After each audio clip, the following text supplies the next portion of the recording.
Hello friends, today I want to share with you a story written by one of the greatest authors in world literature, Leo Tolstoy, the Russian writer famous for works like War and Peace. While Tolstoy's novels are long and epic, he also wrote simple yet deeply moving short stories that capture the heart of human nature.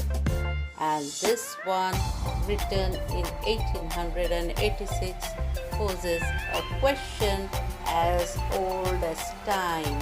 How much do we truly need to be satisfied? How much land does a man need? And it's about a man whose desire for more and more leads to an ending that is as surprising as it is inevitable. Tolstoy himself once said, "Truth like gold is to be obtained not by its growth, but by wishing away from it all that is not gold." This story is exactly that, a simple tale stripped to its essence, holding a golden truth. So, as I tell you this story, imagine the wild fields of rural Russia, the golden sun moving across the sky, and a man who believes that just a little more land will bring him happiness. So friends, now let me tell you all the story about a peasant named Pahom. Once upon a time, in the Russian countryside, there lived a peasant named Pahom. He was hard-working, respectable, and mostly satisfied. One day, his wife and her sister were arguing about whether life in the city or the country was better. Pahom overheard them and thought to himself. Pahom, proud and confidently said, "Life in the country is better, and if I had plenty of land, I would not fear even the devil himself." But the devil, hearing this boast, smiled to himself. The devil whispered, "We shall see." Soon after, Pahom saved enough money to buy a small plot. At first, he was happy, but before long he began to notice flaws.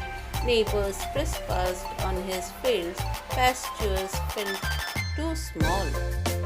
"Oh, if only I had more land, I had been no worries at all," Pahom said himself. One day, Pahom heard tales of the Baskirs, who were kind, simple people who owned vast fertile lands. But they had a strange custom. For 1,000 rubles, a person could have as much land as he could walk around in a single day. The only rule is he must return to the starting point before sunset. Pahom's eyes shone. This was his chance. The next morning, just as the first rays of sunlight touched the earth, Pahom began his journey. He placed his spade in the ground to mark the starting point and set off, determined to claim as much as possible. With each stretch of land, he thought, "A little farther, that field is rich, and that pasture even better." Hour after hour he walked on. The sun climbed high and the heat beat down on him. But Pahom refused to turn back. By afternoon his legs ached, his mouth was dry, but he had gone so far that returning seemed impossible unless he ran. He began to hurry, heart pounding. The sun was sinking.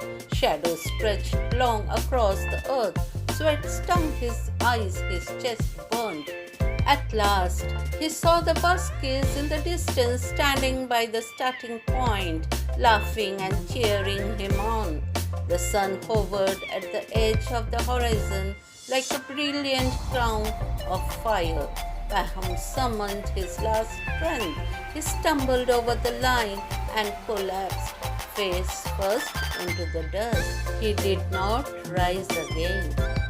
His servant picked up the spade and dug a grave just 6 feet long, 6 feet from head to heel. That's how much land a man needs.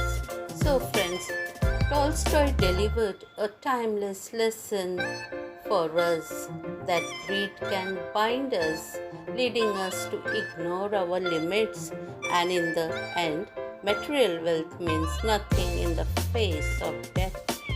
True contentment comes not from endless accumulation, but from appreciating what we already have.